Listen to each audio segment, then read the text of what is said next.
Hello, AP Human Geography students. This is Dr. Gillespie, and I want to talk to you for a little bit about economic systems, the institutional framework of formal and informal rules that every society has, and this helps them determine what to produce and how to produce it and how to distribute those goods and services.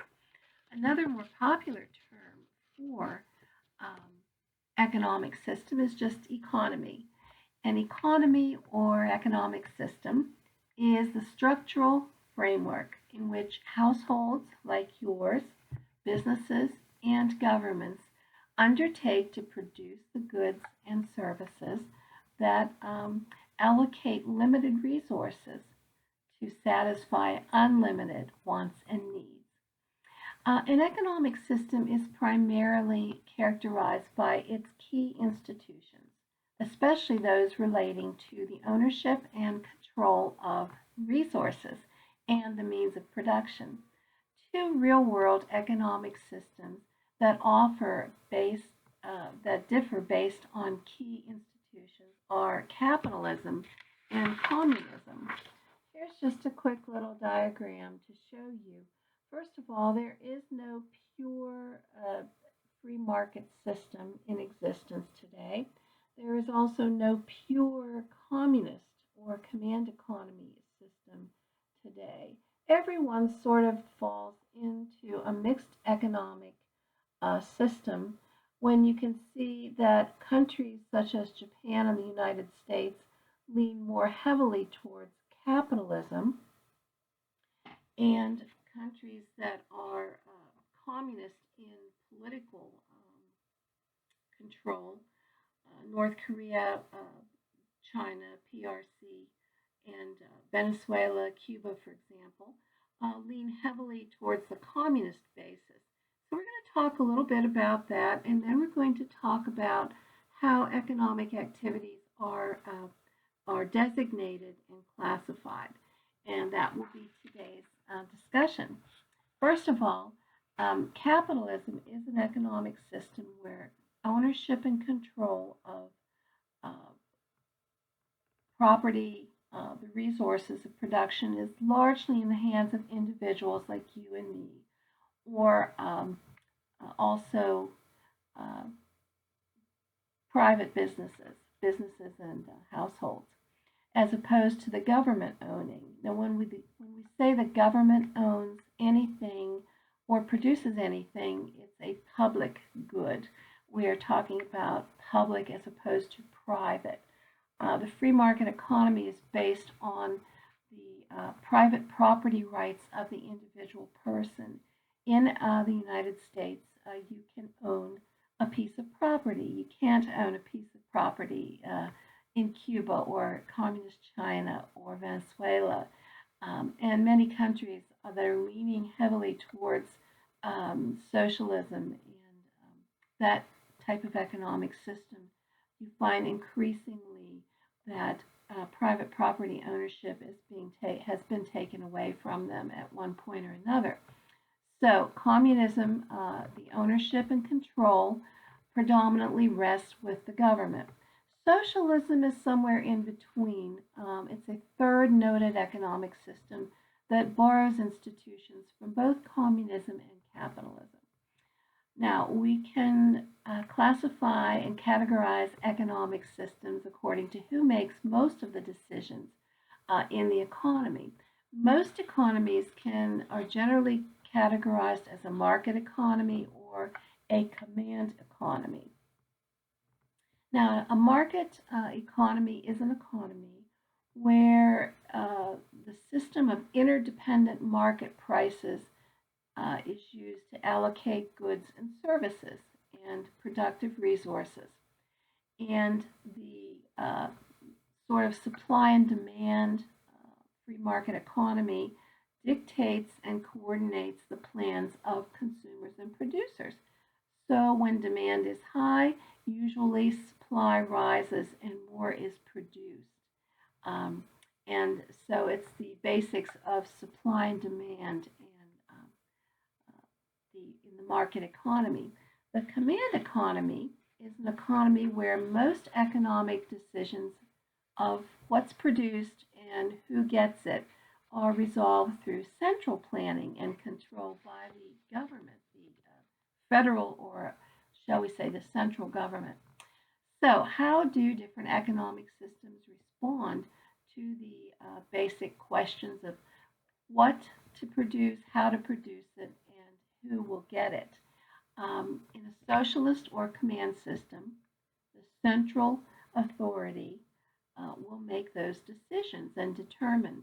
In a mixed system, a mixed economic system, there are elements of both the command and market system to determine the answers to the who, what, and how questions. Mixed economies with strong market components also include a public goods sector and services sector, just as command economies like Cuba also have a private goods and a private services sector. So there's no clear-cut distinction. However, as you see from this, most countries that where you can own your own property and open a business and do basically what you would like to in it would be countries like Japan, the United States, for example, and some European economies are still, but most of them are going heavily socialist, which is a slide towards communism or command economies. So, in a market economy, most of the decisions in the economy are about what to produce, how to produce it, and who receives it are made by individuals like us and our families and firms or companies. The command economy, government officials make most of the decisions in the economy about what is produced and how to produce it and who receives it. Now, I remember I grew up under the specter of communism, the USSR, United Socialist Republic, United Socialist, USSR, United Socialist something Republics of Communism, of which Russia was the largest country, but there were many other countries involved in the USSR, Soviet Socialist Republics. But at any rate, I remember in school being taught that people my age, students my age, were told what they would do for their job. If they were good at a sport, they were perhaps recruited for the Olympics. If they were good at something, or if they had any sort of need in the government to have more people working in a certain location in a certain factory, that's where they were told to go. They did not have the choice about their own careers. And certainly no one owned private property. Their families did not own the land they would work or the house that they lived in or whatever. It was all part of those decisions were not made by the individual. So the government officials made most of the decisions about what to produce and how to produce it and who received it. Most economies are actually mixed. The decisions are made by individuals and private firms. Some are made also by government officials, and either through rules and regulations or through government-owned firms. We lean towards the market-oriented side of the spectrum.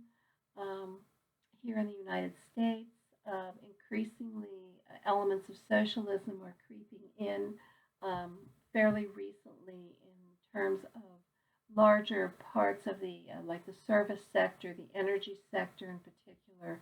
The federal government has made huge decisions leaning towards socialism there. Also, the healthcare sector. So, an economy like Cuba or North Korea is more near the command economy side. But the dividing line is mostly blurry rather than really clear cut. Capitalism is at the top of any list of economic systems. It's based on the private property, private ownership of resources and the means of production. It is based on individual liberty, the relative freedom to use your resources as you see fit. You can do whatever you want with your land if you own your own land, basically. You can do whatever you want in terms of a career or a job in a market economy. And competitive markets is how the system is usually arranged as well. So markets compete for your dollars. And under capitalism, governments do establish the basic rules of the game and are responsible to produce public goods, but the vast majority of resource allocation decisions are undertaken by individuals. And the United States is the most noted example of capitalism, but we also have some other industrialized economies in Europe, Asia, North America, and South America that do operate mostly under capitalism. In theory, socialism is the transition between a capitalist economy and a communist economy. And it's based on, socialism is based on the government owning resources and the means of production, workers controlling the government, and income distributed according to needs. As practiced in the real world, socialism is an economic system based on nationalized industries, where the government owns and controls key industries. And usually those would be the key industries of energy production, transportation, communication, healthcare, that sort of thing. That is in the real world. And usually central planning is fairly detailed in most socialist countries, but it is not comprehensive. Usually the central government makes decisions about where resources are allocated. And in the real world of socialism, governments today extend extensive control over resource allocation decisions. Sweden is a modern socialist country, but several European nations have been practicing varying forms of socialism over the decades. Communism, in theory, is based on a classless society, with everyone owning jointly the resources. The commune, you've heard of communism. Okay, basically, no government, and the income is distributed according to needs. And that all sounds very good, except in theory, but in reality, the government usually owns and controls most of the resources in a communist economy, and they also control the means of production.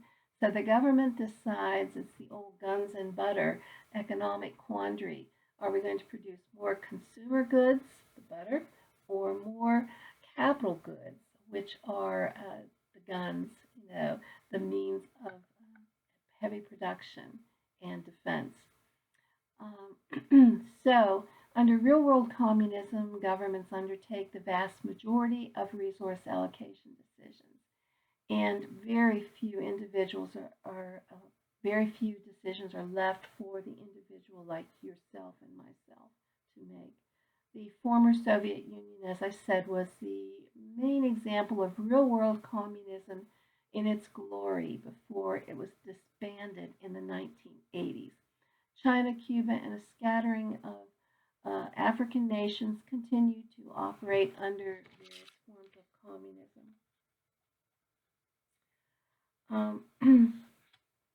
As we talk a little bit more, we see that a pure market economy is an idealized economy that relies mainly on decisions made through markets to allocate resources. A pure command economy is an economy that relies exclusively on decisions by the central government to allocate resources.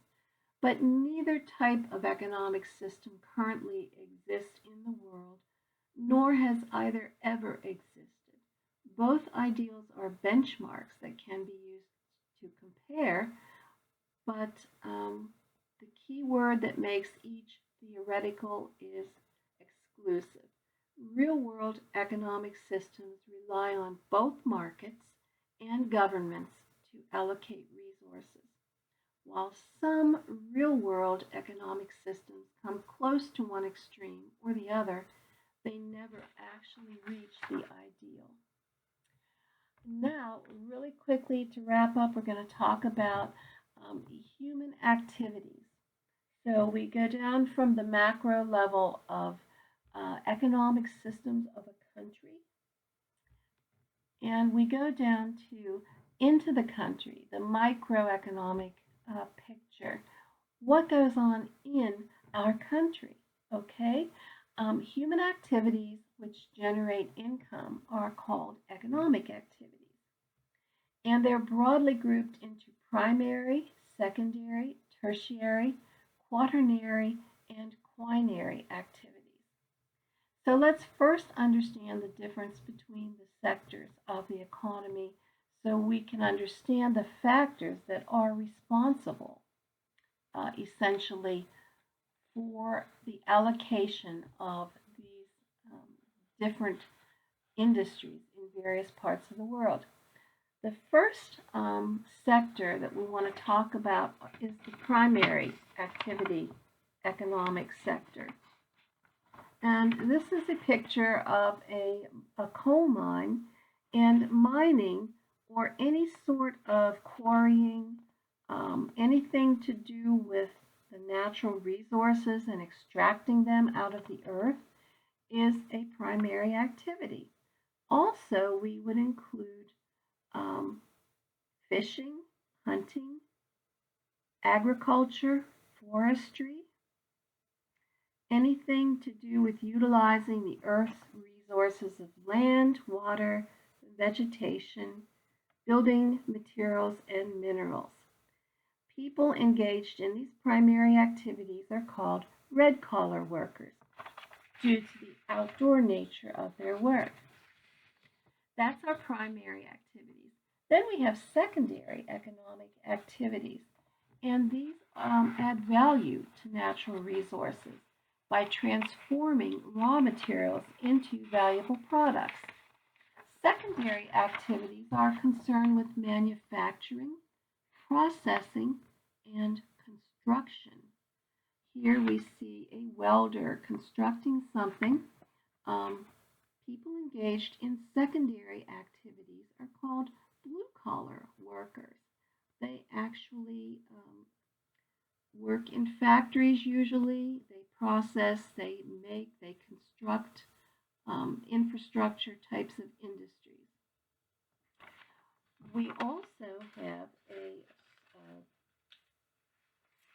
the tertiary activities, which include both production and exchange. And the production is the provision of services that are consumed. Exchange involves trade, transportation, and communication facilities that are used to overcome distance.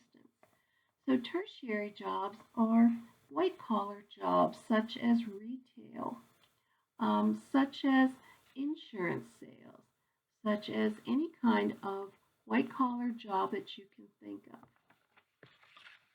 We also have quaternary activities, and quaternary activities or services are actually specialized tertiary activities in the knowledge sector, and so they have a separate classification.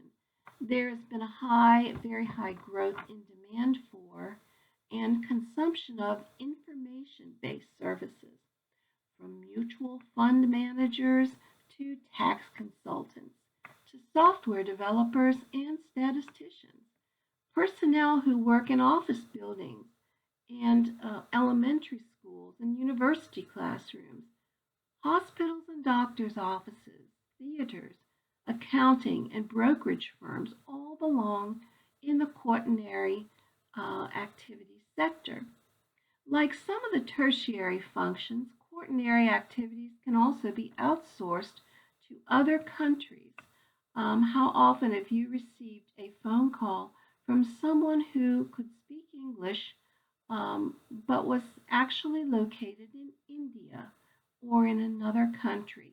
Um, and they are not tied to resources affected by the environment or localized by market.